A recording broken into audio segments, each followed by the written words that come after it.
চু চু চু চু, এ কোনো মাসালা না কিন্তু। আর ওইটা হলো আজাইরা ফিরিত, আজাইরা আবেগ, আকান্না প্রেম। আমাদের এলাকায় কিছু মানুষ আছে, এরা আজানের সময় করে কি, আশহাদু আন্না মুহাম্মাদার রাসূলুল্লাহ, মুয়াজ্জিনে কইছে আর হে কয় সাল্লাল্লাহু আলাইহি ওয়াসাল্লাম। রাসূল করিম সাল্লাল্লাহু আলাইহি সাল্লামের নাম শুনে চুমু খেয়ে চোখে লাগানো যাবে? দয়া করে ইসলামের সম্পর্কে কি বলে সমাধান দিলে উপকৃত হব। কিছু কথা আছে বিনা দলিলে আমরা মানি, ওই রকম একটা যে আল্লাহ রসুলের নাম শুনে মহব্বতে চুমা দিলাম, আমি দলিল ছাড়া বলি এটা ভালো কাজ, জায়েজ কাজ, ঠিক কিনা? নেতার নাম চুমা দেয়, ফতুয়া নাই।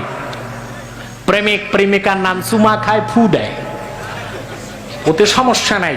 আমার নূর নবীর নাম শুনে চুমা খায়, এতে মৌলবীর অ্যালার্জি হয়, ঠিক কিনা?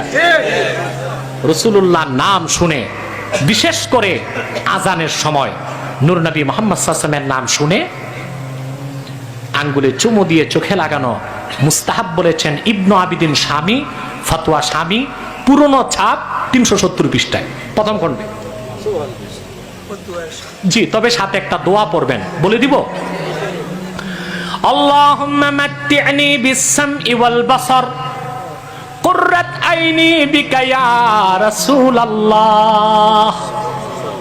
এই কথা বলে যদি কেউ বৃদ্ধাঙ্গুল চুমু দিয়ে চোখে লাগায়, নূর নবী বলেছেন আমি নিজে আমার সে আশেক উম্মতকে জান্নাতের পথ দেখায় দেব, ওয়া মুদখিলুহু ফি সুফুফিল জান্নাহ, আর আমি আমার আশেক উম্মতকে নিজ হাতে জান্নাতীদের কাতারে শামিল করে দিব।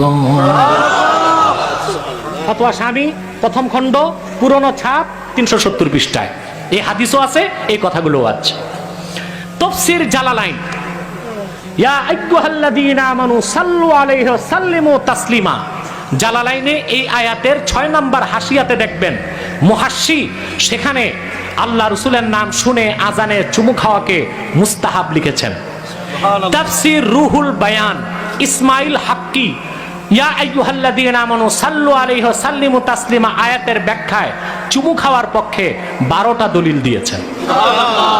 এত দলিল আছে, এটা কয় বেদাত, আর সে যে বেদাত বলতেছে একটা দলিলও নাই।